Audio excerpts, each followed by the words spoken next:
Halo semua, salam jumpa. Kembali lagi bersama saya, Valerianus Franciscus Igowolo, dan teman saya bernama. Perkenalkan, nama saya Joni Eglopasta Suap.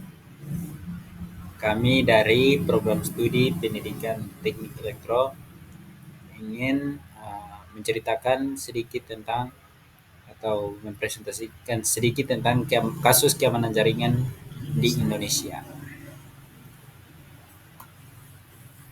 Yang pertama yaitu pengertian keamanan jaringan di Indonesia. Yang pertama, keamanan jaringan adalah praktik dan prosedur yang dilakukan untuk melindungi jaringan komputer dari ancaman dan serangan yang merusak seperti virus, malware, hacker, dan peretasan data. Tujuan utama keamanan jaringan adalah melindungi data sensitif dan informasi rahasia dari kebocoran atau akses yang tidak sah. Pentingnya keamanan jaringan di era digital, yang pertama yaitu pelindungan data sensitif, dua pencegahan serangan cyber, tiga menjaga kestabilan sistem, empat mengurangi kerugian finansial. Yang berikut. Yang berikut adalah tren kasus keamanan jaringan di Indonesia.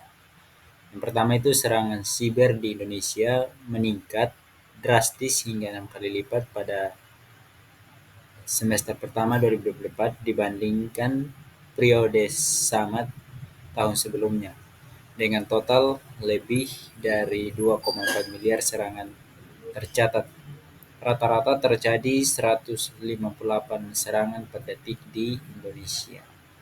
Yang kedua, modus serangan yang dominan. Yang pertama itu ransomware,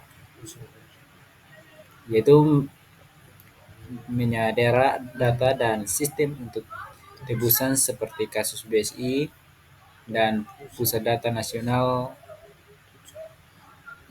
Pusat Data Nasional. Yang kedua, pencurian data, yaitu pembobolan dan kebocoran data pribadi dalam jumlah besar, misalnya data ASN dan NPWP.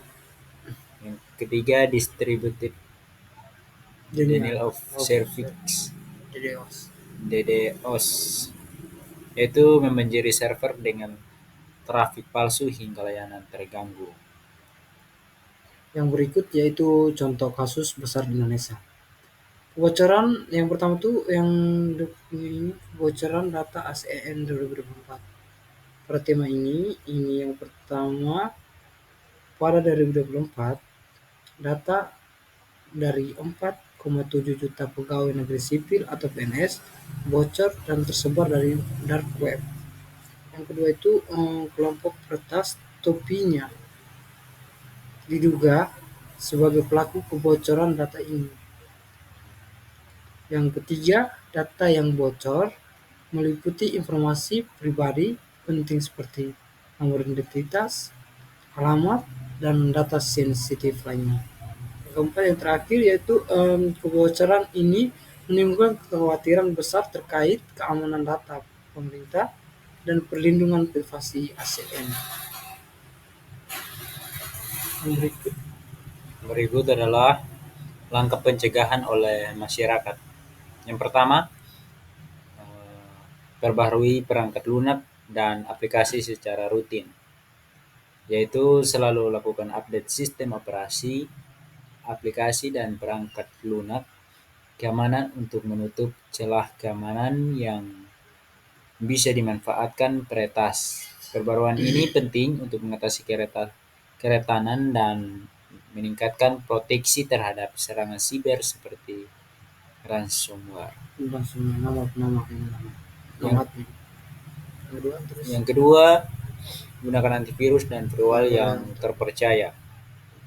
Install dan aktifkan antivirus serta firewall yang handal untuk mendeteksi dan memblokir malware, virus, dan akses tidak sah ke perangkat kita.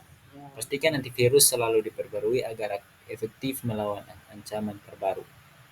Yang ketiga, hindari penggunaan WiFi publik untuk transaksi penting, yaitu WiFi publik rentan terhadap penyadapan dan serangan man in the man. Jangan melakukan transaksi keuangan atau mengakses data sensitif saat terhubung ke jaringan WiFi umum tanpa Proteksi proteksi tambahan. tambahan seperti Harus harus ada VPN. harus ada VPN gitu. Berikut, oh hanya itu saja video singkat dari kami. Jika ada kesalahan dari kata atau apa, kami minta maaf, kami juga dari kami. Kami ucapkan terima Terima kasih. kasih.